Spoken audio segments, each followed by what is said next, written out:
Hello everyone and welcome to the one shot lecture series of web technology subject, and this is the one shot lecture for unit 4. Let's get started. So ये unit जो है ये तीन part में divided है. पहला है Enterprise Java Beans that is the EJB. दूसरा पार्ट है दैट इज द नोड.जेएस और थर्ड पार्ट है मोंगोडीबी. तो पहला फर्स्ट पार्ट को हम कवर करने जा रहे हैं दैट इज ईजेबी. लेकिन ईजेबी को समझने से पहले हमें जावा बीन्स को भी समझना पड़ेगा कि एक्चुअली ये क्या है और how EJB is related to the Java Beans. तो पहले हम देखते हैं ईजेबी क्या है. सो ईजेबी एक सर्वर साइड कंपोनेंट आर्किटेक्चर है मॉड्यूलर कंस्ट्रक्शन के लिए. किस में? एंटरप्राइज एप्लीकेशन में. ये जावा एंटरप्राइज एडिशन प्लेटफॉर्म का पार्ट है. बेसिकली क्या होता है ईजेबी? एक रीयूजेबल सॉफ्टवेयर कंपोनेंट होता है ऑन द सर्वर साइड. हम यूनिट 5 में डिटेल में सर्वलेट्स को कवर करेंगे. वहां पे आप देखेंगे कि मान लीजिए क्लाइंट ने सर्वर से कोई भी रिक्वेस्ट करी that this is the client, and client ने रिक्वेस्ट करी सर्वर से that give me the addition of two numbers. तो वो एडिशन ऑफ टू नंबर का जो प्रोग्राम है वो सर्वर साइड पे किसी और एक अलग मॉड्यूल में जाकर स्टोर हो सकता है, जिसके जो वेरिएबल्स होंगे वो पूरी तरह से प्राइवेट होंगे. और उन प्राइवेट वेरिएबल्स को एक्सेस करने के लिए हमें गेटर एंड सेटर मेथड का यूज करना पड़ेगा, and that is known as the program for the Java beans. जैसा आपने देखा होगा एक नॉर्मल इनकैप्सुलेशन का प्रोग्राम जो होता है that is the proper example of the Java Beans. Okay, so ये जावा बीन्स है और एंटरप्राइज एप्लीकेशन में इनका यूज आता है in the modular construction of programming. तो वो कहलाता है ईजेबी. मतलब सर्वर साइड पे हम with the help of EJB हम अलग मॉड्यूल्स में लिखे हुए जावा बीन्स को अपने सर्वर साइड पे एक्सेस कर सकते हैं और फिर हम इन रिटर्न रिस्पॉन्स किसको डिलीवर कर सकते हैं? क्लाइंट को दोबारा. अब ईजेबी को एक्सेस करने के लिए हम एनोटेशंस यूज कर सकते हैं @ejb, जिसकी मदद से हम इन मॉड्यूल्स को जो हमने यहाँ पे ये बनाए हैं इनको हम एक्सेस कर सकते हैं. और ये जो मॉड्यूल्स हैं ये डिफरेंट प्लेटफॉर्म पे भी हो सकते हैं, डिफरेंट एप्लीकेशन में भी हो सकते हैं. बेसिकली मैं बात कर रहा हूँ यहाँ पे डिस्ट्रीब्यूटेड सिस्टम्स की. तो अगर ये मॉड्यूल्स एक अलग सिस्टम या डिस्ट्रीब्यूटेड सिस्टम्स पे होंगे तो कम्युनिकेशन करने में बहुत प्रॉब्लम आएगी between the server and these modules. और इसी के लिए हमने ईजेबी को यूज किया, जिससे हमें इस पर्टिकुलर मॉड्यूल की कॉन्फ़िगरेशन जानने की कोई ज़रूरत नहीं थी. हम डायरेक्टली सर्वर से ही उन मॉड्यूल्स को एक्सेस कर सकते थे कि उनके ऑब्जेक्ट क्रिएशन में हमें कोई भी टेंशन लेने की ज़रूरत नहीं है. केवल हम डायरेक्ट @ejb या और एनोटेशंस की मदद से उनका ऑब्जेक्ट हम क्रिएट कर सकते हैं. केवल सर्वर साइड पे हमें उनका क्या क्रिएट करना पड़ेगा? रेफरेंस क्रिएट करना पड़ेगा. और हमें उनके ऑब्जेक्ट क्रिएशन की कोई टेंशन लेने की नीड नहीं होती है. So that is known as the EJB. ठीक है, तो that is Java Beans and EJB. Java Beans का कोड मैंने यहाँ पे एक लिखा हुआ है. सो ये नॉर्मल एक इनकैप्सुलेशन का प्रोग्राम है जहाँ पे एक क्लास मैंने बनाई है एम्प्लॉय बीन, जो सीरियलाइजेबल इंटरफेस को इम्प्लीमेंट करती है. उसके ये दो वेरिएबल्स है प्राइवेट इन नेचर, और उनको एक्सेस करने के लिए हमने proper getter and setter method लगाया हुआ है, और एक नो आर्ग्यूमेंट कंस्ट्रक्टर भी यहाँ पे हमने लगाया है.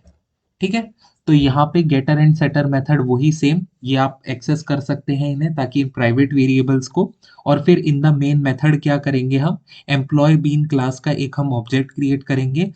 नेम नेम हम सेट करेंगे एंड एज सेट करेंगे. उसके बाद एम्प्लॉय नेम और एम्प्लॉय एज को हम यहाँ पे प्रिंट करवा देंगे. So this is a Java bean. ये एक एग्जांपल है जावा बीन का. ओके, नाउ अब ईजेबी हमने डिस्कस करा ये क्या होती है and how they are different और सिमिलर टू जावा बीन्स. अब नाउ डिस्कस करते हैं कि कितने टाइप्स की होती हैं ये EJB. So these are basically of three types. पहला होता है session bean, second one is the entity bean, and third one is the message driven bean. तो पहले बात करते हैं सेशन बीन्स की. तो session bean stores data of a particular user for a single session. मतलब एक यूजर जो किसी वेबसाइट पे विजिट किया है उसका एक पर्टिकुलर सेशन जो एक पूरा सिंगल सेशन होता है उस पूरे डेटा को स्टोर करके रखना. तो उसको स्टोर कहाँ करेगी हमारी सेशन बीन? अब ये दो टाइप की हो सकती है. पहली होती है एक स्टेटफुल बीन और एक होती है स्टेटलेस बीन. तो एक बार डिस्कस कर लेते हैं ये क्या है. तो ये डिस्कस करेंगे हम आगे जाकर, लेकिन पहले ये देख लेते हैं। It is a less resource intensive as compare to the entity bean. Session bean get destroyed as soon as the session terminates. मतलब ये इतनी ज्यादा इंटेंसिव नहीं होती because it depends on the session. एक बार सेशन खत्म तो फिर ये पर्टिकुलर बीन भी वहीं डिस्ट्रॉय हो जाती है, unlike unlike the entity bean. Entity bean क्या होता है, they represent persistent data storage. Session खत्म होने पर ये डिस्ट्रॉय नहीं होंगी, ये कॉन्टिन्यूसली डेटा स्टोरेज करेंगी। User data can be save to the database via entity beans and later on you can retrieve from the database in the entity bean. मतलब ये एक तरह से आप कह सकते हैं they will exist in the database even after the session gets over. और वहां से आप डेटाबेस से ये एंटिटी बीन्स को क्या कर सकते हैं, रिट्रीव कर सकते हैं। They are a kind of persistent data storage. ठीक है। मैसेज ड्रिवन बीन्स, अब ये मैसेज ड्रिवन बीन्स क्या है, बेस्ट एग्जांपल है बैंक के जो मैसेजेस आते हैं that this much amount is debited या ये वो है, तो आपके एक मैसेज के फॉर्म में वो डिस्प्ले होता है। हर एक आपकी जो एक्टिविटी जो आपने अपने अकाउंट पे परफॉर्म करी है वो आपको with the help of messages show होता है आपके रजिस्टर्ड मोबाइल नंबर पे। तो that is an example of the message driven beans. They are used in the context of JMS. JMS is the Java messaging services. इनके context में इन्हें use करा जाता है। मैसेज ड्रिवन बीन्स जो होते हैं ये कंज्यूम करते हैं जेएमएस के मैसेज को from the external entities and act accordingly. जो भी उनकी एक्टिविटीज होती हैं उनके अकॉर्डिंग ये एक्ट करते हैं।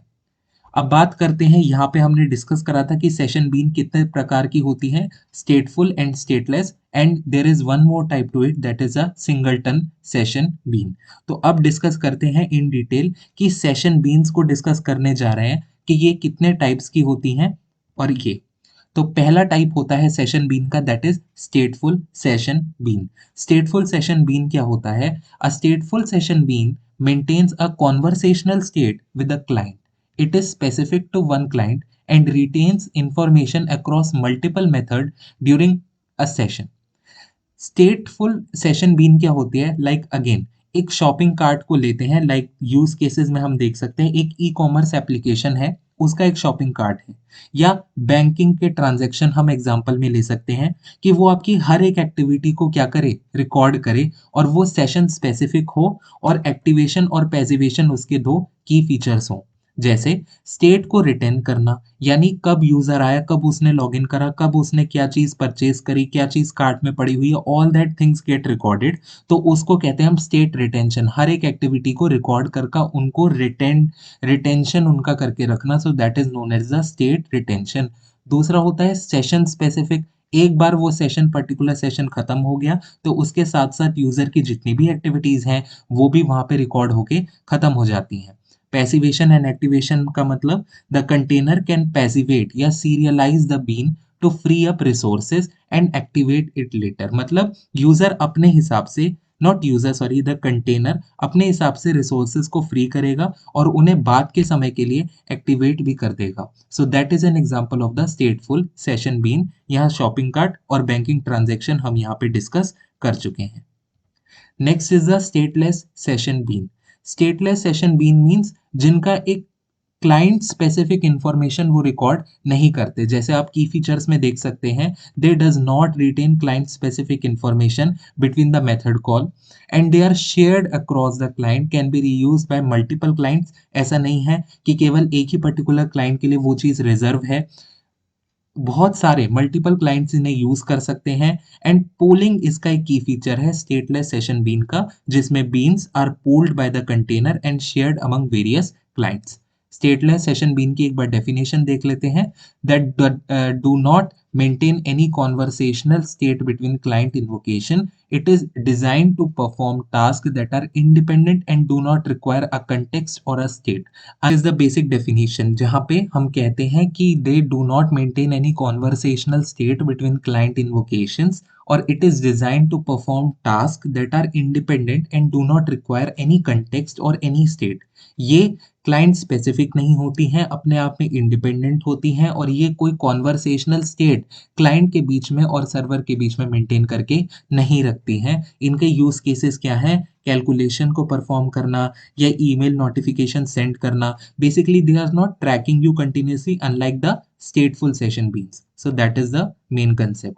सिंगलटन सेशन बीन क्या होती है, मान लीजिए आपका अकाउंट है and you are the only singleton bean there, मतलब आपके अलावा कोई और थर्ड पर्सन या सेकंड पर्सन भी आपके अकाउंट को एक्सेस नहीं कर सकता। That is an example of the singleton session been.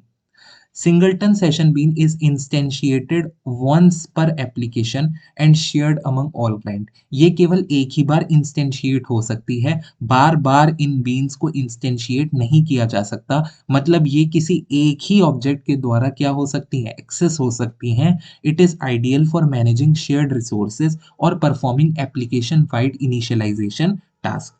ठीक है, इसका की फीचर क्या है, सिंगल इंस्टेंस बनेगा इनका। शेयर्ड स्टेट, मतलब इसकी स्टेट शेयर्ड हो सकती है अक्रॉस द एप्लीकेशन, लेकिन इसका इंस्टेंस सिंगल ही रहेगा।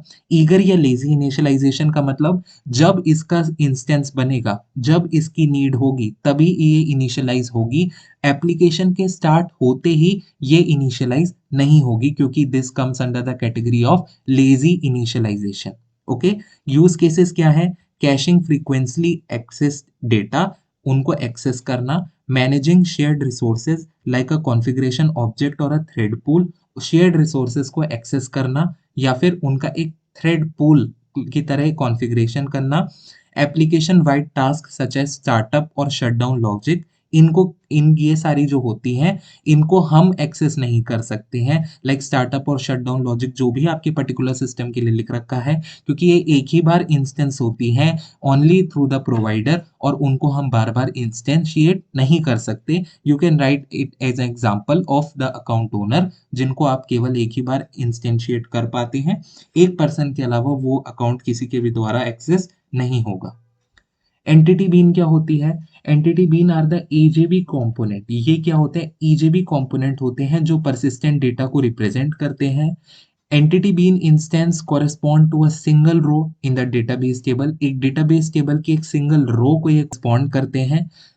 दे provide automatic object relational mapping for the Java object, ये खुद ही अपना एक ऑब्जेक्ट बनाते हैं, रिलेशनल मैपिंग करवाते हैं ऑब्जेक्ट की।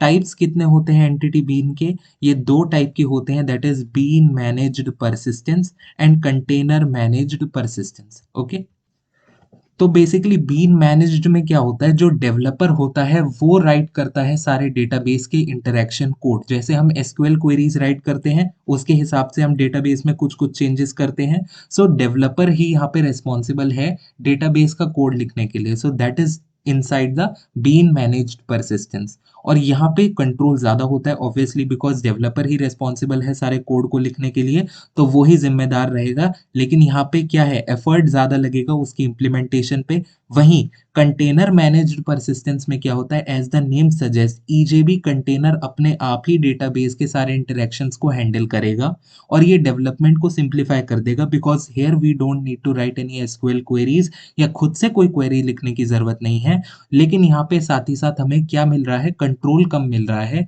क्योंकि सारा काम ऑटोमेट हो चुका है। ईजेबी कंटेनर ही अब सारे डेटाबेस इंटरेक्शंस को देख रहा है।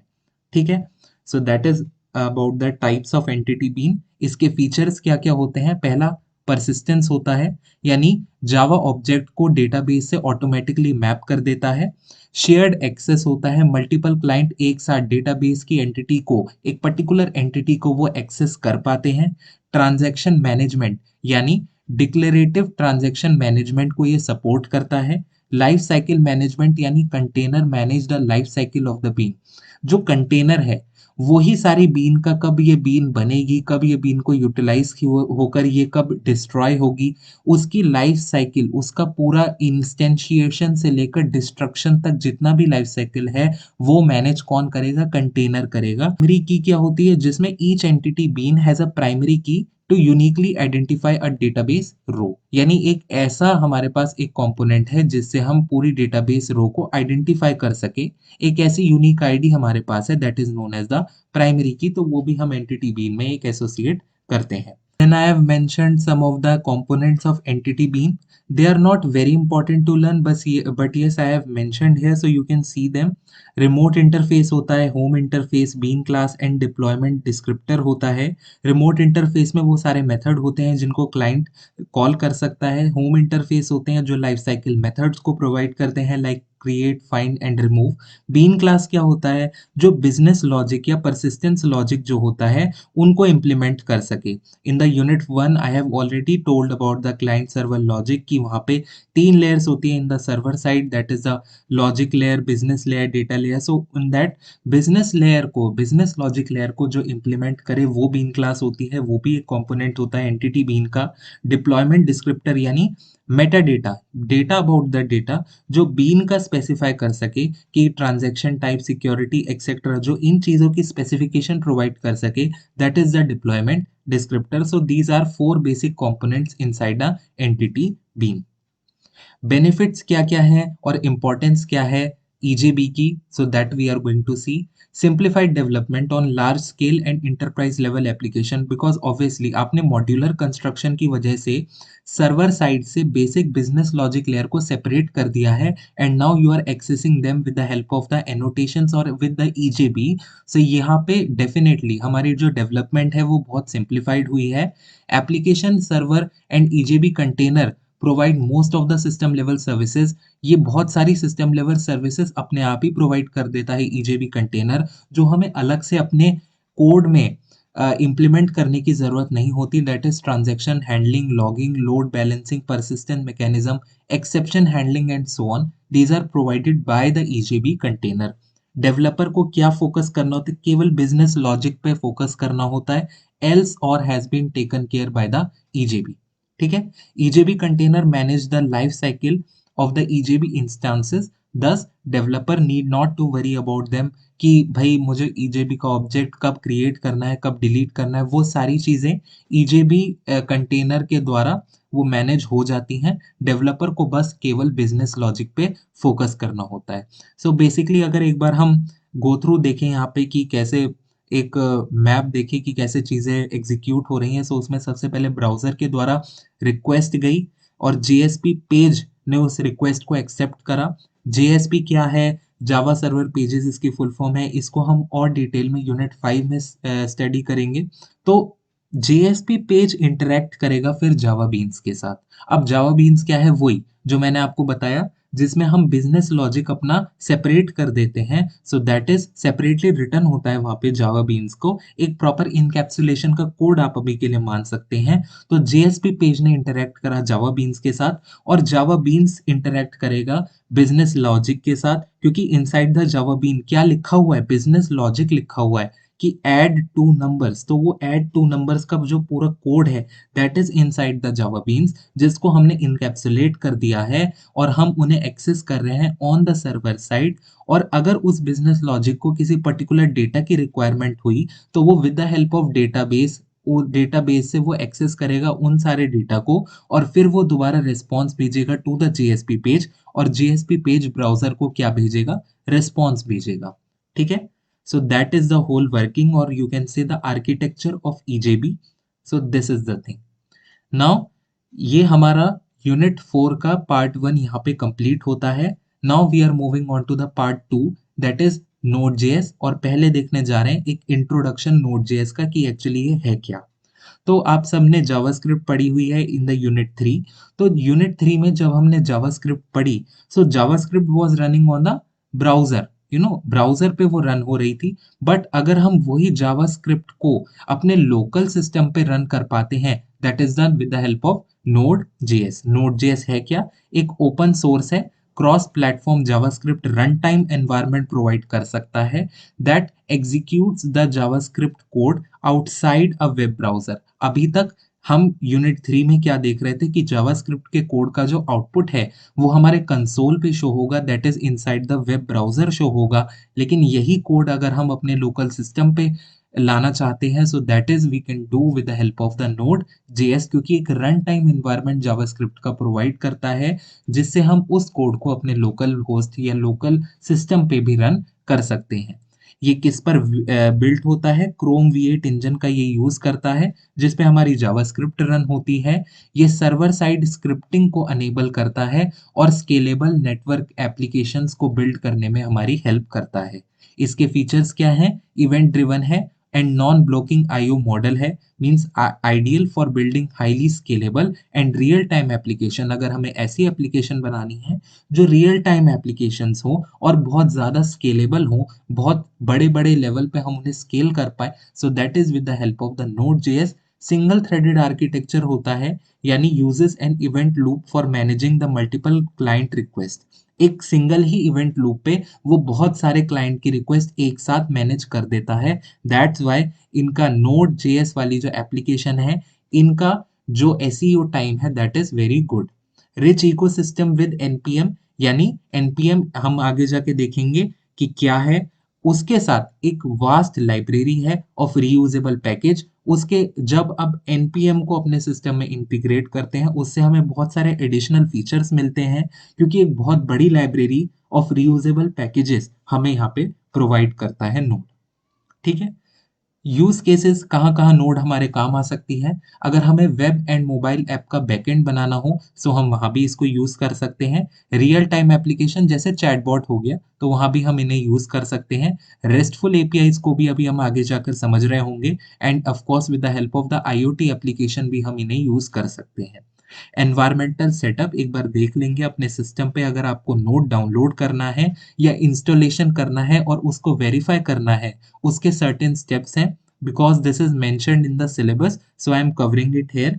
प्री रिक्वेस्ट क्या है आपके सिस्टम्स के? सबसे पहले आपको नोड जेएस को इंस्टॉल करना होगा from the official website of node dot JS. उसके बाद आप डाउनलोड एक बार कर लेंगे। उसको वेरीफाई करने के बाद in the command prompt you have to write node minus v या फिर npm माइनस वी, जैसा कि अभी मैं आपको करके दिखाऊंगा। ओके।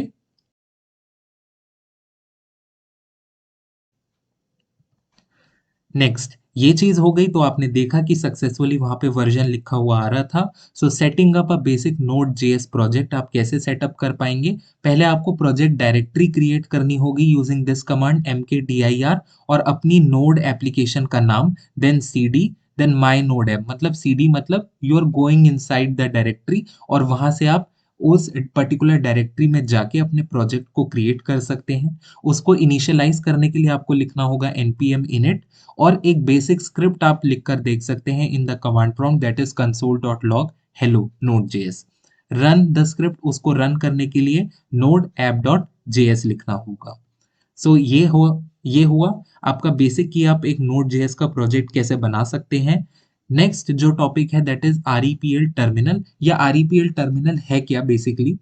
तो ये एक यूटिलिटी आप कह सकते हैं कि एक टर्मिनल है जिसमें आपको आरईपीएल की फुल फॉर्म क्या है, पहले तो हम ये देखते हैं। That is read eval print loop. मतलब एक इंटरैक्टिव शेल है जो जावास्क्रिप्ट के कोड को एग्जीक्यूट करने में मदद करता है।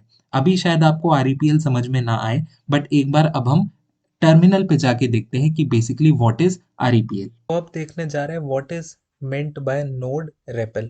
सो नोड रेपल स्टैंड करता है R for read, E for eval, P for print and L for loop.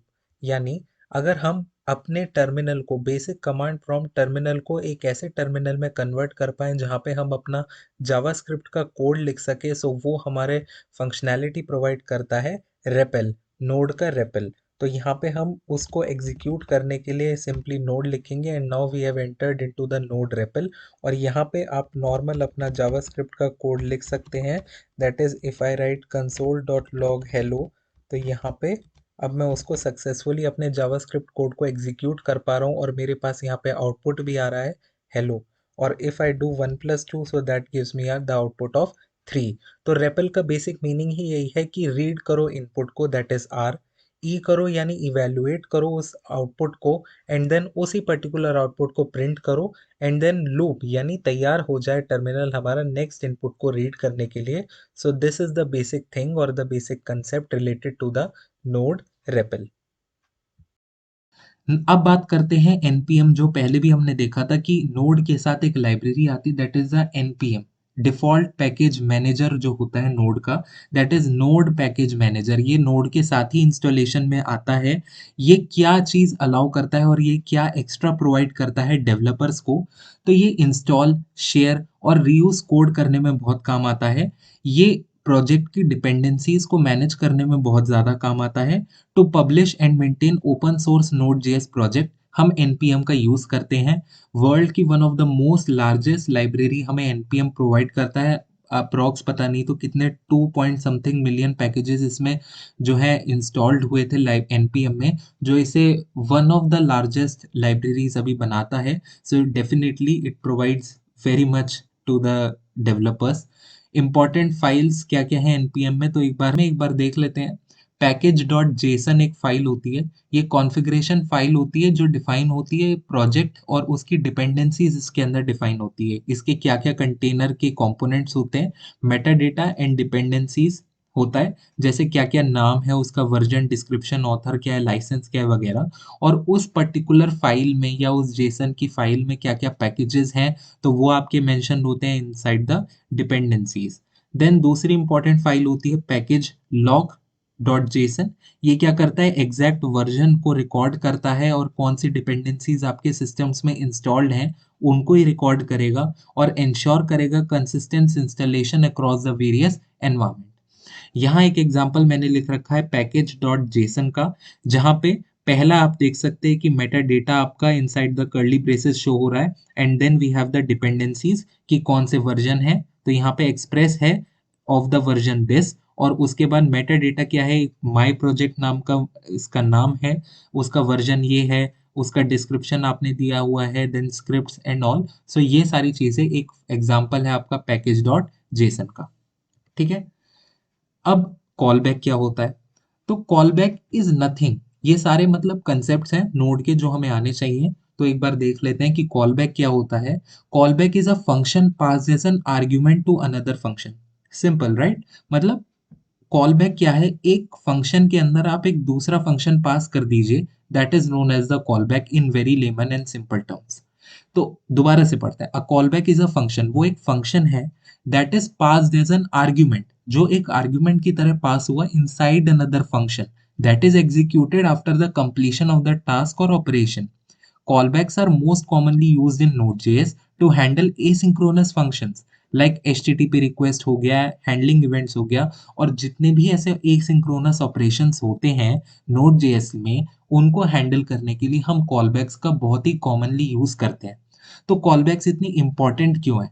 एक तो Node.js के asynchronous nature के कारण, यानी Node.js use non-blocking IO, so callback allows you to handle operations without blocking the main thread.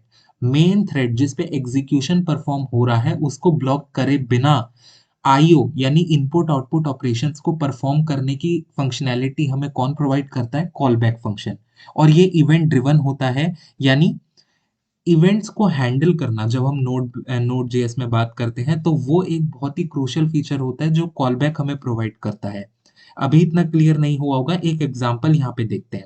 यहाँ पे हम इनका सिंटेक्स देखते हैं कि कॉल बैक फंक्शन का सिंटेक्स क्या है। मान लीजिए कोई भी एक मेथड है ग्रीट यूजर, उसमें हम नेम, अगर हमें कोई भी आर्ग्यूमेंट पास करना होगा तो वो हम पास करेंगे, और एक अनदर फंक्शन जिसको ग्रीट यूजर इंटरनली कॉल करेगा। तो एक बार देख लेते हैं ये होता कैसे है। तो ग्रीट यूजर मैंने यहाँ पे इसका मेथड का नाम दिया, जिसे मतलब कॉलिंग फंक्शन जो मैं कॉल कर रहा हूँ, उसके अंदर मैंने कोई भी आर्ग्यूमेंट पास करा एलिस, जो कि एक नेम है, तो सिंगल इन्वर्टेड कॉमर्स में मैंने उसे पास करा।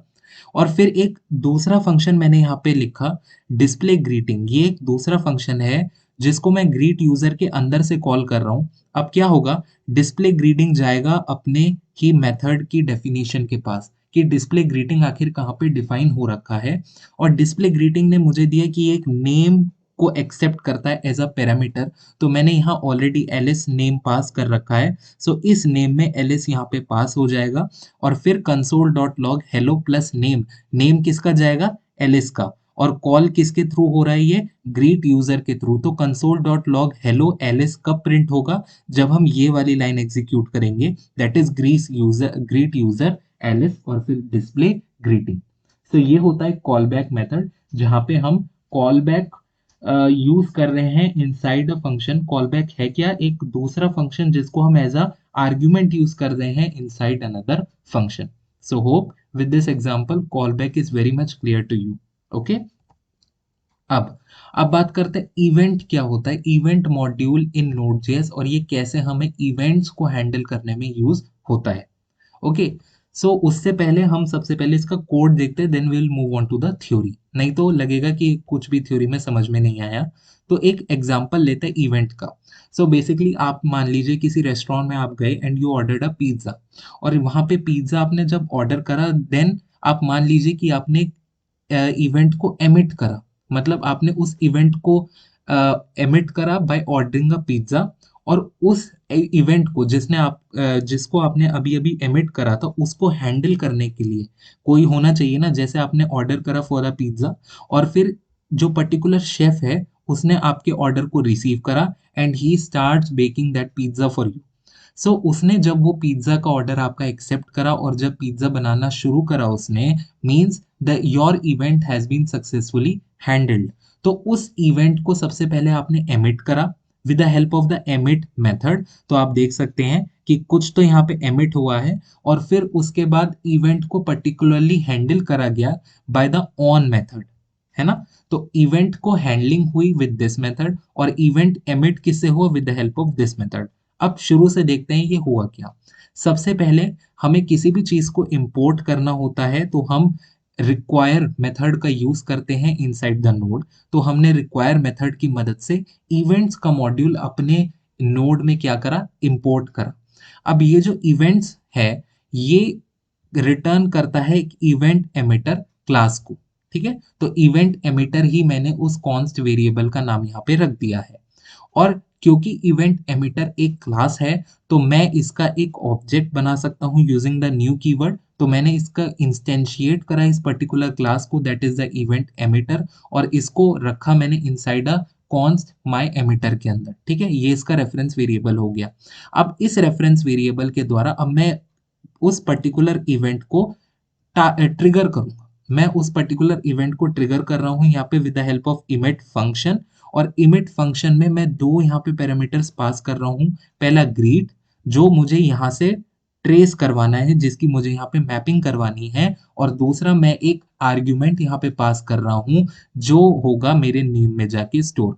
तो आप ये भी कह सकते हैं कि इमिट जो मेथड है वो दो argument as a parameter accept करेगा। पहला वो इवेंट ही होगा जिसके द्वारा मैपिंग होगी इन द लिसनर मेथड, और दूसरा वो पैरामीटर होगा जिसके द्वारा हम वो वैल्यू पास करेंगे इनसाइड द लिसनर इवेंट, ठीक है।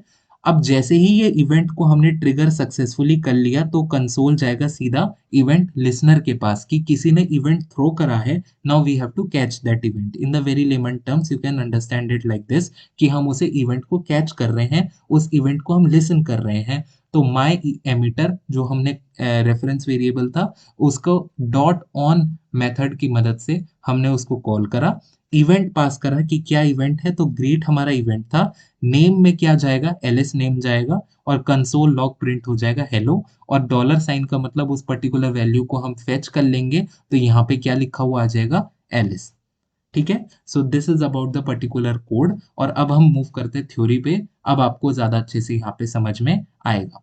Event module in Node.js allow you to work with the events such as simple and powerful way।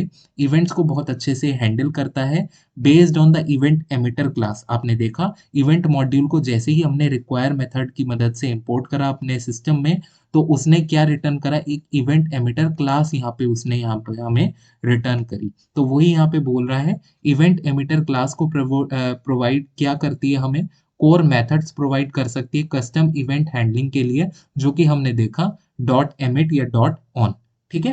What is event module, built in module है node JS के अंदर, event driven architecture को support करता है जहां पे certain action certain trigger listener functions हमें यहाँ पे ट्रिगर हो जाते हैं। इवेंट एमिटर क्लास क्या होती है, सेंट्रल इवेंट मॉड्यूल की एक क्लास होती है, वही सेम चीज यहाँ पे लिखी हुई है, वेरियस मॉड्यूल को वेरियस मेथड्स को यहाँ पे हमें प्रोवाइड करती है। और कौन कौन से मेथड होते हैं इवेंट एमिटर में, ऑन और एमिट हमने ऑलरेडी यूज कर चुके हैं। ये कुछ और पर्टिकुलर यहाँ पे मेथड्स होते हैं जो इवेंट एमिटर क्लास में होते हैं, जैसे वंस हो गया, remove listener, remove all listener या लिसनर्स। तो ये सारे मेथड्स भी होते हैं which are provided by the event emitter class, ठीक है। Now there is one more topic that is packaging in node JS. अब नोड पैकेज क्या है, मॉड्यूल और सेट ऑफ मॉड्यूल है that can be reused in our application. जो हर एक पैकेज हमें यूटिलिटी प्रोवाइड करता है ताकि हम एक पर्टिकुलर सेट ऑफ मॉड्यूल्स को बार बार अपने एप्लीकेशन में रीयूज कर सकें, उन्हें हमें बार बार लिखना ना पड़े। So it typically includes a Meta data, जो कि एक पैकेज डॉट जेसन फाइल में, जो मैंने आपको यहाँ पे दिखाई भी थी, ये पैकेज डॉट जेसन फाइल में यहाँ पे हमारे पास इंक्लूडेड होते हैं। So that is known as the packaging in node JS. और यहाँ पे एग्जांपल अगर देखें तो पहले हम एक पैकेज बनाते कैसे हैं, तो वो चीज हम देख रहे हैं। mathutils.js नाम की हमने एक फाइल बनाई, जिसमें हमने ये दो मेथड्स इंक्लूड करे, दो नंबर को ऐड और सब्ट्रैक्ट करना। और modules.export में हमने इन दो मेथड्स को यहाँ पे इस मॉड्यूल से एक्सपोर्ट कर दिया है। एज द नेम सजेस्ट, यहाँ से हम इन दो मेथड्स की यूटिलिटी अपने पर्टिकुलर एप्लीकेशन में लिखना चाहते हैं, तो यहाँ पे हमें उस मॉड्यूल को एक्सपोर्ट करना पड़ा विद दीज टू मेथड्स। और अब इन दो मेथड की मदद से हमने एक दूसरी फाइल बनाई पैकेज डॉट जेसन, जिसमें हमने इस पूरी जो फाइल थी हमारी mathutils.js, इस पूरी फाइल का कॉन्फ़िगरेशन डाला कि नेम क्या है, वर्जन क्या है, मेन ऑथर लाइसेंस एक्सेट्रा। और इसको डाल के हमने रन करी कमांड रन npm पब्लिश। और इसकी मदद से हमारा जो एक सिंपल पैकेज की क्लास थी mathutils.js, वो हमारे पर्टिकुलर पैकेज अब क्या हो गया है, पब्लिश हो चुका है। ठीक है, सो this is a simple example by which you can create a simple package. Now the next topic is express.js। Now the next topic is about the express.js। ये express.js क्या है, एक लाइट वेब फ्रेमवर्क है Node.js के लिए। ये क्या करता है, it simplifies the process of building web applications by providing user useful features like routing, middleware, template rendering etcetera. ये एक वेब फ्रेमवर्क है Node.js का, जो हमें बहुत सारी वेब एप्लीकेशंस बनाने में काम आता है। ये अपने साथ बहुत सारे फीचर्स लेकर आता है, that is routing, middleware etcetera. S क्यों डिजाइन करा गया, क्योंकि ये मिनिमल है, फ्लेक्सिबल है और डेवलपर्स को अलाउ करता है ताकि वो वेब एप्लीकेशंस को इन लेस टाइम वो क्रिएट कर पाए एक्सप्रेस जेएस की मदद से। इसलिए ये चीज सामने आई। इसको इंस्टॉलेशन प्रोसेस इसका बताया गया है यहाँ पे, जहाँ पे आपको सबसे पहले अपने सिस्टम में नोड जो जहाँ पे आपको सबसे पहले अपने सिस्टम में Node.js इंस्टॉल करना पड़ेगा। और इसको एक्सप्रेस को अपने प्रोजेक्ट में इंस्टॉल करने के लिए आपको ये particular command npm install express run करनी पड़ेगी इन द टर्मिनल। और आप कैसे एक नई फाइल बना सकते हैं, उसका ये एग्जाम्पल कोड हम देखते हैं। तो सबसे पहले एक्सप्रेस मॉड्यूल को हमने यहाँ पे इंपोर्ट कर लिया है यूजिंग द रिक्वायर मेथड। और इसको इंपोर्ट करने के बाद हमने एक एक्सप्रेस एप्लीकेशन बनाई है using the const app is equal to express method. तो ये एक्सप्रेस मेथड की मदद से हमने यहाँ पे एक एक्सप्रेस की एप्लीकेशन बना ली है। फिर हमें एक बेसिक रूट डिफाइन करना पड़ेगा, जहाँ पे हम ये मेंशन करेंगे, यहाँ पे आप यूआरएल देंगे, इंस्टेड ऑफ स्लैश आप पूरा अपना कंप्लीट एड्रेस पाथ देंगे। उसमें रिक्वेस्ट रिस्पॉन्स ऑब्जेक्ट की मदद से आप रिस्पॉन्स में सेंड करेंगे जो भी आपका टेक्स्ट है। तो यहाँ पे हमने हेलो वर्ड सेंड करा है। And then you will just start the server by using the dot listen function, जहाँ पे आप दो आर्ग्यूमेंट्स पास करेंगे। पहला जो वो पर्टिकुलर पोर्ट नंबर होगा जहाँ पे सर्वर लोकेटेड होगा, और दूसरा जहाँ पे आप अपना कोई मैसेज देंगे कंसोल पे, that server is running on this particular port number और लोकल होस्ट, जो भी आपको वो मैसेज देना है वो। तो इस तरीके से आप एक सिंपल सर्वर कोड क्रिएट कर सकते हैं यूजिंग द एक्सप्रेस। ठीक है, नाउ एक टॉपिक आपका लास्ट टॉपिक यहाँ पे आता है in the part 2 of unit 4, that is the restful API. एक बेसिक इंट्रोडक्शन हम लेने जा रहे हैं रेस्टफुल एपीआई का, होती क्या है। तो आप केवल इतना समझिए, पहले हम यहाँ पे आते हैं कि रेस्टफुल एपीआई होती क्या है। क्लाइंट और डेटाबेस के बीच में जो भी इंटरेक्शन होता है, कम्युनिकेशन होता है, that is with the help of API, application programming interface के द्वारा क्लाइंट एंड डेटाबेस में इंटरेक्शन होता है, that we all know. But किस पर्टिकुलर स्टैंडर्ड से ये इंटरेक्शन होता है, या ये कह लीजिए कि जो एपीआई रेस्ट के स्टैंडर्ड को फॉलोज करे, वो कहलाती है रेस्ट एपीआई। और रेस्ट एपीआई एक मोस्ट कॉमन स्टैंडर्ड वे है of connecting client with the database. और रेस्ट एपीआई के कुछ कुछ एचटीटीपी के मेथड्स भी होते हैं, जहाँ पे गेट, पोस्ट, पुट, डिलीट होते हैं, उनको भी हम एक बार देखेंगे। और कैसे डेटाबेस या सर्वर से रेस्पॉन्स क्लाइंट पे जेसन या एक्सएमएल फॉर्मेट में आता है, उसको भी हम देखेंगे।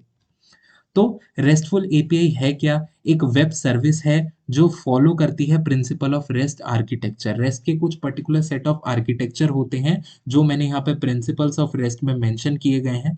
उनको जो एपीआई फॉलो करती है वो बन जाती है REST API. It allows the communication between client and server using standard HTTP method. Get put post delete वाले जो एचटीटीपी मेथड हैं उनके स्टैंडर्ड को फॉलो करके ये बन जाती है हमारी रेस्ट एपीआई। ठीक है। रेस्ट एपीआई की full form representational state transfer होती है। Architecture principle proposed by Roy Fielding in 2000 और ये स्टैंडर्ड वेब स्टैंडर्ड को डिफाइन करती है लाइक एचटीटीपी यूआरएल एक्सेट्रा कि कैसे डिजाइन होते हैं, स्केलेबल और मेंटेनेबल होते हैं। प्रिंसिपल्स होते हैं कुछ रेस्ट के, जैसे ये स्टेटलेस होते हैं, मतलब हर एक API request from the client must contain all the information needed to process the request. ऐसा नहीं है क्लाइंट आधी अधूरी इंफॉर्मेशन पास कर रहा है, पूरी की पूरी इंफॉर्मेशन जो भी नीडेड है उस पर्टिकुलर रिक्वेस्ट को फुलफिल करने के लिए वो फॉलो होनी चाहिए by the rest. Server do not store client state between the request. Server किसी भी क्लाइंट स्टेट को स्टोर नहीं करेगा, वो सारी जो इंफॉर्मेशन है that must be provided by the rest URI. एक बार हम यूआरआई को देखेंगे, that is the uniform resource identifier. उनका भी यूज करती है रेस्टफुल एपीआई। कैसे करती है, क्या होता है, एक बार हम बाद में देखेंगे। क्लाइंट सर्वर सेपरेशन होता है कि क्लाइंट एंड सर्वर अपने आप में इंडिपेंडेंटली ऑपरेट होने चाहिए, एक दूसरे पे डिपेंडेंसी नहीं आनी चाहिए। सो एक तरह का डिपेंडेंसी इंजेक्शन का भी ये प्रोवाइड करता है रेस्ट। यूनिफॉर्म इंटरफेस होता है कि एपीआई के एंड पॉइंट्स में यानी एचटीटीपी मेथड्स में एक कंसिस्टेंसी होनी चाहिए। सारे जो यूआरआईज होते हैं उन पे एक कॉमन प्रिंसिपल या रेस्ट एपीआई पे कॉमन प्रिंसिपल लगेगा, फॉर्मेटी आ सके और एक प्रिडिक्टेबल बिहेवियर हो सके by the HTTP method. Layered systems भी हो सकता है यानी लोड बैलेंसर एक्सेट्रा, ये प्रोवाइड करता है scalability and security. Intermediary layers का भी ये यूज करता है। And code on demand, obviously server can extend functionality by sending executable code to the client. So these are some of the principle of REST जिन पे ये पूरा work करता है। अब रेस्ट मैंने बोला था यूआरआई का भी यूज करता है। बेसिकली ये है क्या, तो क्लाइंट एंड सर्वर के बीच में जो कम्युनिकेशन हो रहा है, मान लीजिए सर्वर साइड पे दो टाइप के डेटाबेस क्लासिफाई हो रहे हैं। पहले टाइप का डेटाबेस रखा हुआ है इनसाइड द प्रोडक्ट डेटाबेस और दूसरा डेटा जो है that is about the user, तो उनको यूजर डेटाबेस में हमने यहाँ पे रख दिया है। अब जो भी क्लाइंट के द्वारा रिक्वेस्ट आएगी उसे हमें कैसे पता चलेगा कि वो रिक्वेस्ट पर्टिकुलर प्रोडक्ट को फेच करने के लिए है या पर्टिकुलर यूजर को फेच करने के लिए है? तो उसके लिए हमने यूआरआई यूज करते हैं, यूनिफॉर्म रिसोर्स आइडेंटिफायर, जो रिसोर्स को आइडेंटिफाई करने में या डिफरेंट रिसोर्स को लोकेट करने में इनसाइड द सर्वर हेल्पफुल होते हैं। यूआरआई के एग्जांपल हैं, जैसे आप पूरा पाथ यहाँ पे डिफाइन करेंगे। सो यू विल राइट कि inside the for the API V1 and V1 में हम किसको फेच करना चाह रहे हैं, प्रोडक्ट को फेच करना चाह रहे हैं। सो ये जो सर्वर है ये किसको फेच करेगा, पर्टिकुलर प्रोडक्ट को ही फेच करेगा। ठीक है। नेक्स्ट यूआरआई की बात करें हम तो htfc.com कोई एक वेबसाइट है, उस पे एपीआई है जिसमें हम यूजर्स को फेच करना चाह रहे हैं। सो आप गेट ऑल यूजर्स, ये इनकरेक्ट होगा, यूजर्स ही आप लिखेंगे स्लैश लगा के। So that is a correct URI जिसके द्वारा आप बता रहे हैं कि you have to fetch all the users which are there in the database user. So that is all about the RESTful APIs. और यहाँ पे एक शॉर्ट नोट लिखने के लिए डेफिनेटली आपके पेपर में आ सकता है that right a short note on restful API. तो वो आप चीज़ें यहाँ पे बता देंगे, व्हाट इज डेफिनेशन और ये क्या क्या इसके प्रिंसिपल हैं, and one of this diagram जहाँ पे यूआरआई की मदद से हम लोकेट करते हैं डिफरेंट यूजर्स को और क्या क्या एचटीटीपी की मेथड्स की मदद से ये कनेक्शन एस्टेब्लिश होता है या कम्युनिकेशन होता है between the client and server, वो आप यहाँ पे शो कर सकते हैं। ठीक है। Now we are moving on to the part 3 of this unit, that is about the MongoDB. तो MongoDB एक्चुअली में है क्या? It is a database that stores the data as a documents, making it easy for the developers to send and receive the information. अभी तक हमने देखा जो हम जितने भी हमारे ट्रेडिशनल डेटाबेसेस होते थे लाइक MySQL एक्सेट्रा, वो डेटा को स्टोर करते थे हमेशा in the form of tables, जैसे कोई भी एक रियल लाइफ एंटिटी है, for example orange, mango, these all are the real life entities, और उनकी कॉमन प्रॉपर्टीज है that they all are the fruits. तो ये कॉमन प्रॉपर्टी जाती थी as a heading for the column, और इंडिविजुअल जितनी भी एंटिटीज होती थी like mango, orange, they store as a individual row in that table. लेकिन मोंगोडीबी में क्या हुआ कि instead of tables now we are using the concept of collection. अब इस कलेक्शन में क्या होता है, it is used to group the similar data.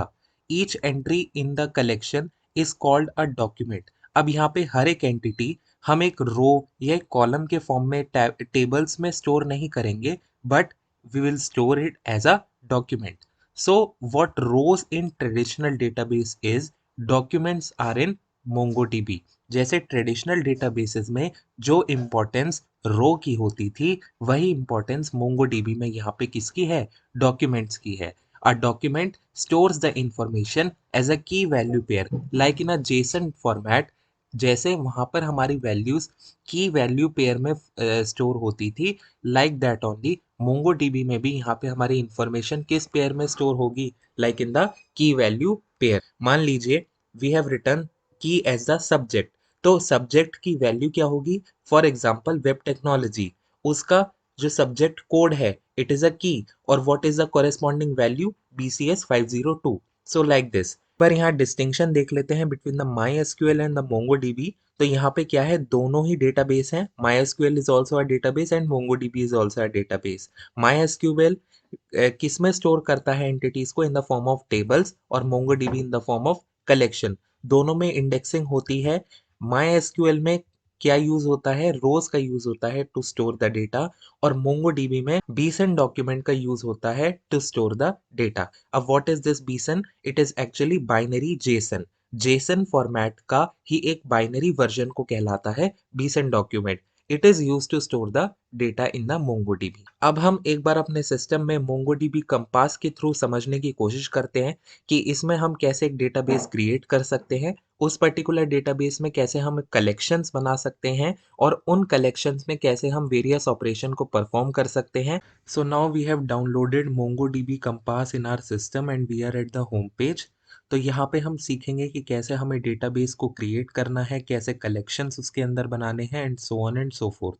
तो सबसे पहला जो स्टेप है to create a database, so you will go here in the local host, you can see here 27017, that is the port number of my machine. और यहाँ पे एक button है कनेक्ट का. So first of all we will connect this machine. तो यहाँ पे ये automatically admin config and local databases यहाँ पे जनरेट होके आते हैं. हमारा काम है कि अपना एक कस्टम डेटाबेस खुद का बनाना, और उसके अंदर कॉरेस्पॉन्डिंग कलेक्शंस को भी यहाँ पे बनाना. तो हम क्या करेंगे, यहाँ लोकल होस्ट के आगे जो ये प्लस का सिंबल दिख रहा है, यहाँ पे हम क्लिक करेंगे. So automatically this page will be open. तो यहाँ पे क्रिएट डेटाबेस में हम सबसे पहले अपने डेटाबेस का नाम डाल देते हैं. मैं यहाँ पे डेटाबेस स्कूल बना रहा हूँ. उसके अंदर हम एक कलेक्शन डाल देते हैं, फॉर एग्जांपल स्टूडेंट्स. मैंने एक कलेक्शन उसके अंदर बनाया. अभी के लिए डेटाबेस में केवल एक कलेक्शन डाल सकते हैं, लेकिन बाद में हम उसको ऐड भी कर सकते हैं. याद रखिए, इन मोंगोडीबी कलेक्शंस पे हम काम करते हैं. Database is composed of various collections, और यहाँ पे टेबुलर डेटा स्टोर नहीं होता है, जैसा कि हमने प्रीवियसली डिस्कस करा. तो we will click on create database, और यहाँ पे आप देख सकते हैं on the left hand side school एक डेटाबेस हमारा बन के तैयार है, जिसके अंदर पहला कलेक्शन हमने बनाया that is the students.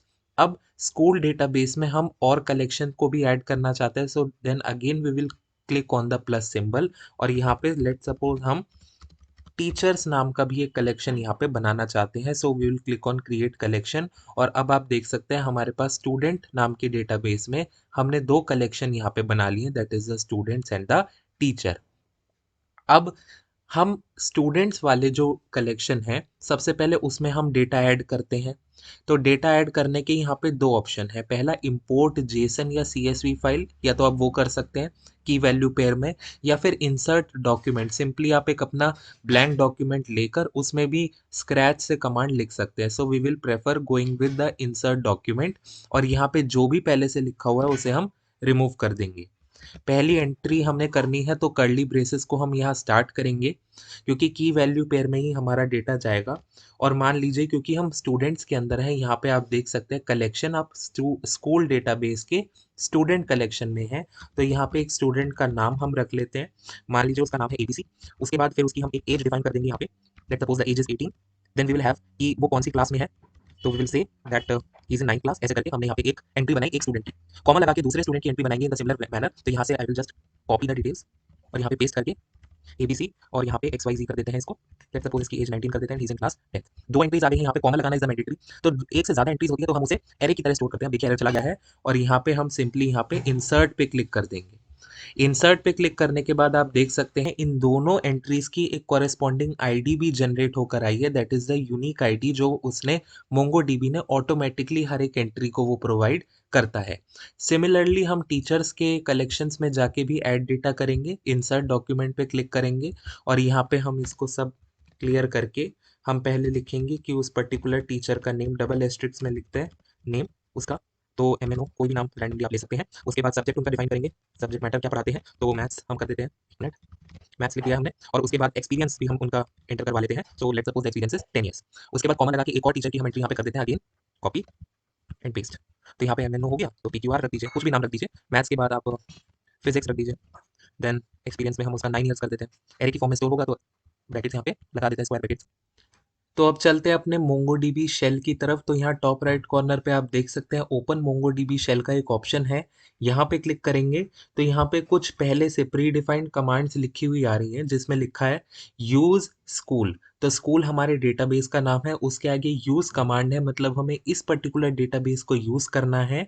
Then it is saying switched to DB school. अब हम स्कूल डेटाबेस के अंदर आ गए हैं और सबसे पहले यहाँ पे जो पहले से लिखी हुई कमांड है that is db teachers dot find, मतलब स्कूल के अंदर जो टीचर्स वाला जो कलेक्शन है उसके अंदर जाके सारे फाइंड करो सारी की सारी एंट्रीज। तो जब हम यहाँ पे सिंपली एंटर प्रेस करेंगे तो आप देख सकते हैं जितनी भी हमारी पर्टिकुलर एंटिटीज बनी हुई थी टीचर्स डेटाबेस के अंदर, टीचर्स कलेक्शन के अंदर सॉरी, तो वो हमारे पास यहाँ पे फैच होकर आ गई है। इन द सिमिलर फैशन अगर मैं यहाँ पे लिखूँ db और स्टूडेंट्स है नाम, एकदम एक्यूरेट डेटा होना चाहिए और यहाँ पे मैं फाइंड फंक्शन का यूज करूँ and then I will click enter. तो यहाँ पे आप देख सकते हैं टीचर्स एंड स्टूडेंट्स दोनों की हमारे पास एंटिटीज यहाँ पे आ चुकी हैं। अब हम वन बाय वन करके, आपने ये तो देख लिया कि फाइंड मेथड की मदद से हम सारी एंट्रीज को फेच कर पाते हैं। अब हम वन बाय वन करके सारे क्रड ऑपरेशंस इन डेटाबेस पर, इन कलेक्शन पे परफॉर्म करने जा रहे हैं ताकि चीज़ें और भी ज़्यादा क्लियर हो सके। तो जो पहली कमांड होती है हम देखते हैं कि कैसे हम एक पर्टिकुलर एंटिटी को इंसर्ट कर पाते हैं किसी भी पर्टिकुलर कलेक्शन में। तो उसके लिए हमारे पास दो मेथड होते हैं, या तो इंसर्ट वन या इंसर्ट मेनी। तो पहले इंसर्ट वन की बात करेंगे। तो एक यहाँ पे कमांड होती है लाइक सी, यहाँ पे मैंने लिखा डीबी टीचर्स इंसर्ट वन और उसका नेम, देन सब्जेक्ट और देन एक्सपीरियंस। जब मैंने ये चीज़ लिखी तो अब अगर मैं देखूं तो यहाँ पे आ रहा है एक्नॉलेज ट्रू, ऑब्जेक्ट आईडी ये असाइन हुई है। अब एक बार टीचर्स डेटाबेस में जाकर देख लेते हैं यहाँ पे। तो यहाँ पे अगर एक बार मैं रिफ्रेश करूँ तो यहाँ पे आप देख सकते हैं 3 एंट्रीज हो गई हैं और यहाँ पे DEF के नाम से भी एक एंट्री जनरेट हो गई है। ठीक है, अब एक बार क्योंकि ये थोड़ा नीचे आ रहा है तो एक बार दोबारा से शेल को क्लोज करके ओपन कर लेते हैं। यस, तो फाइंड पे क्लिक करेंगे तो ये देखिए 3 एंट्रीज। ठीक है, अब चलते हैं हमारी नेक्स्ट एंट्री की तरफ कि हम कैसे एक साथ बहुत सारी एंट्रीज को इंसर्ट कर पाते हैं यूजिंग द इंसर्ट मेनी। तो इंसर्ट मेनी करने के लिए आप देख सकते हैं db teachers dot insert many लिख के और फिर एरे की फॉर्म में, क्योंकि एक से ज़्यादा एंट्री है तो एरे की फॉर्म में नेम सब्जेक्ट एक्सपीरियंस को यहाँ पे ऐड कर दिया है। एंटर करेंगे तो एक्नॉलेज ट्रू आ गया है और जितनी भी एंट्रीज थी एरे में उन सबको एक पर्टिकुलर ऑब्जेक्ट आईडी यहाँ पे असाइन हो गई है। टीचर्स के कलेक्शन में जाकर एक बार रिफ्रेश करेंगे then the entries are 5 now. ठीक है, तो this is the insert operation जहाँ पे एक एंट्रीज और मल्टीपल एंट्रीज को हमने ऐड करना सीखा। Now next one is the read operation. Create हमने देखा, अब रीड ऑपरेशन यानी फाइंड का पहले आपने देख चुके हैं कि डेटाबेस में अगर आपको सारी एंट्रीज को फेच करके लाना है तो डॉट फाइंड मेथड में यूज कर सकते हैं। लेकिन क्या डॉट फाइंड मेथड में आप पर्टिकुलर कंडीशन भी लगा सकते हैं? तो द आंसर इज यस। आप ये वाली स्टेटमेंट देखिए, डीबी टीचर्स डॉट फाइंड, और इसमें सब्जेक्ट मैंने मैथ्स एंटर करा है, यानी जिनका सब्जेक्ट मैथ्स है केवल वही एंट्रीज मैं फेच करना चाहता हूँ। तो यहाँ पे मैथ्स को यदि मैंने करा तो जिस फैकल्टी का नाम MNO है, केवल उसी का सब्जेक्ट मैथ्स है, तो उसका यहाँ पे डेटा हमारे पास फेच होके आ गया है। So that is the find operation. आप क्या और भी किसी तरीके से कोई कंडीशन ऐड कर सकते हैं? तो हाँ, बिल्कुल हम कर सकते हैं। जैसा आप यहाँ देखिए, डेटाबेस स्टूडेंट्स में हम फाइंड कर रहे हैं कि जिनकी एज ग्रेटर देन और इक्वल टू 18 है। GTE मतलब ग्रेटर देन और इक्वल टू, और यहाँ पे हम एक डॉलर का साइन भी लगाते हैं, ये इंडिकेट करने के लिए कि ये ग्रेटर देन इक्वल टू, ऐसे जितने भी जो पैरामीटर्स है उनका हम यूज़ कर सकते हैं। जिनकी एज 18 से ऊपर है केवल वही स्टूडेंट्स को हम यहाँ पे फेच करना चाहते हैं। तो 2 स्टूडेंट आए क्योंकि हमने ग्रेटर देन और इक्वल टू लगाया था। अगर केवल GT लगाते यानी ग्रेटर देन, तो केवल XYZ फेच होके यहाँ पे आता हमारे पास। तो यहाँ पे आपने देखा कि कैसे हम रीड कर सकते हैं और कैसे हम उन रीड पे भी मल्टीपल कंडीशन लगा सकते हैं बेस्ड ऑन द सब्जेक्ट, या फिर एज के हिसाब से, या फिर किसी भी अदर पैरामीटर के हिसाब से। अब बात करते हैं नेक्स्ट कमांड की, दैट इज अपडेट वन और अपडेट मेनी। तो अपडेट यानी किसी भी एंट्री को अपडेट करना हो आपको, तो पहले डीबी टीचर्स यानी डीबी के उस पर्टिकुलर कलेक्शन में जाइए, डॉट अपडेट वन लिखिए, और उसको कर्ली ब्रेसेस में लिख के फिर आपको लिखना पड़ेगा कि किसको अपडेट करना है। तो नेम जिसका MNO हो, उसकी जो एक्सपीरियंस है वो सेट कर दीजिए इज इक्वल टू 12। तो सेट के पहले भी डॉलर साइन लगेगा कि जिसका नाम MNO है उसका एक्सपीरियंस 12 सेट कर दीजिए। तो यहाँ पे इंसर्टेड 0 हुआ क्योंकि इंसर्ट कुछ भी नहीं हुआ है, लेकिन मॉडिफाइड जरूर हुआ है, तो मॉडिफाइड काउंट 1 हो गया है यहाँ पे, एंड एक्नॉलेजेस ट्रू। ठीक है, तो यहाँ पे हमने अपडेट 1 करके देखा। अब एक बार अपडेट मैनी करके भी देख लेते हैं। तो अपडेट मैनी में मैंने क्या कहा कि अपडेट मैनी में जिनकी भी स्टूडेंट्स की क्लास 10th है, उन सब स्टूडेंट्स की एज 18 सेट कर दीजिए। तो यहाँ पे क्लास 10th में पढ़ने वाले स्टूडेंट एक तो नहीं होगा, बहुत सारे स्टूडेंट भी हो सकते हैं, इसलिए हमने यहाँ पे अपडेट मैनी को यूज़ करा है। और जब हम इसे एंटर क्लिक करेंगे, देन वी कैन सी कि एक्नॉलेज यहाँ पे ट्रू हो गया है। मॉडिफाइड कंटेंट 1 ही हुआ है यहाँ पे, लेकिन यहाँ मल्टीपल कंटेंट भी मॉडिफाई हमारे हो सकते थे, इसलिए हमने यहाँ पे अपडेट मैनी का यूज़ किया है। इन द सिमिलर फैशन हमारे पास अपडेट वन अपडेट मैनी देखा, तो हमारे पास डिलीट वन और डिलीट मैनी भी है। जैसे डेटाबेस में टीचर्स में जाके डिलीट वन करना है जिसका नाम PQR है, तो यहाँ पे एक्नॉलेज वन हो गया, और यहाँ पे एक्नॉलेज ट्रू हो गया, सॉरी, और डिलीटेड काउंट यहाँ पे कितना हो गया, 1 आइटम यहाँ पे डिलीट हो गया। अगर हम यहाँ पे देखें टीचर्स में जाके, तो PQR किन का नाम था, हमने इसका, जिसका सब्जेक्ट फिजिक्स था। तो यहाँ पे अगर हम एक बार रिफ्रेश करें, तो then PQR is gone from here. ठीक है, तो यहाँ से अब डिलीट मैनी भी हम देख लेते हैं। तो डिलीट मैनी में यहाँ पे हम डीबी में गए, यहाँ पे सॉरी डीबी में गए और स्टूडेंट्स में जाके, स्टूडेंट कलेक्शन में जाके डिलीट मैनी जिनकी भी एज लेस देन 18 है उन सबको आप डिलीट कर दीजिए। तो यहाँ पे डिलीटेड काउंट 0 आया क्योंकि कोई भी डिलीटेड नहीं था। अगर मैं यहाँ पे लिखूँ लेस देन और इक्वल टू LTE, अगर मैं लिखूँ तो यहाँ पे मेरे पास आ जाएगा, अच्छा बी, तो ये बी नहीं होगा, यहाँ पे DB होगा, डेटाबेस। तो ऐसे एरर्स आपके पास आ सकती हैं if the command is not correct. तो यहाँ पे अब आप देख सकते हैं डिलीटेड काउंट कितने हो गए, 2 काउंट डिलीट हो गए। तो यहाँ पे आपने देखा जिनकी भी age less than equal to 18 होगी वो सारे के सारे क्या हो जाएंगे, यहाँ पे डिलीट हो जाएंगे एंट्रीज।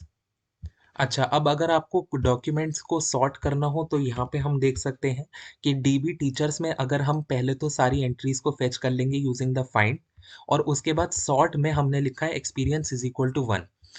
1 या -1 2 वैल्यूज यहाँ पे आ सकती थी एक्सपीरियंस के साथ। हम ये कह रहे हैं कि सॉर्ट करो बेस्ड ऑन द एक्सपीरियंस। अगर एक्सपीरियंस की वैल्यू हमने 1 दी, यानी एक्सपीरियंस के बेस पर आपको सॉर्ट करना है इन द असेंडिंग ऑर्डर। और अगर यहाँ पे एक्सपीरियंस की वैल्यू हमने -1 दी, then you have to sort them in the descending order. तो पहले 1 को लेकर हम देखते हैं। तो यहाँ पे आप देख सकते हैं कि एक्सपीरियंस में पहले 5 आया, देन 7 आया, then 12 and then 12। Same command को रन करेंगे when experience is equal to -1, और फिर देखेंगे क्या डिफरेंस आता है। तो यहाँ आप देख सकते हैं पहले 12 12 आया, देन 7, देन 5। यहाँ पे एक पर्टिकुलर कलेक्शन में कितने डॉक्यूमेंट्स हैं उसको भी काउंट कर सकते हैं यूजिंग द काउंट डॉक्यूमेंट। तो यहाँ पे अगर मैंने इसको रन करा तो यहाँ पे 4 एंट्रीज यहाँ पे लिखा हुआ आ गया, जितने कलेक्शन में है उतने। अब यहाँ पे टीचर्स की जगह अगर हम स्टूडेंट कर दे तो देन विल बी स्टूडेंट का ही हमारे पास काउंट बता देगा। आई थिंक 0 आना चाहिए, बिकॉज यहाँ पे यस कोई भी हमारे पास नहीं था, सारे हमने डिलीट कर दिए थे हमारे पास। ठीक है।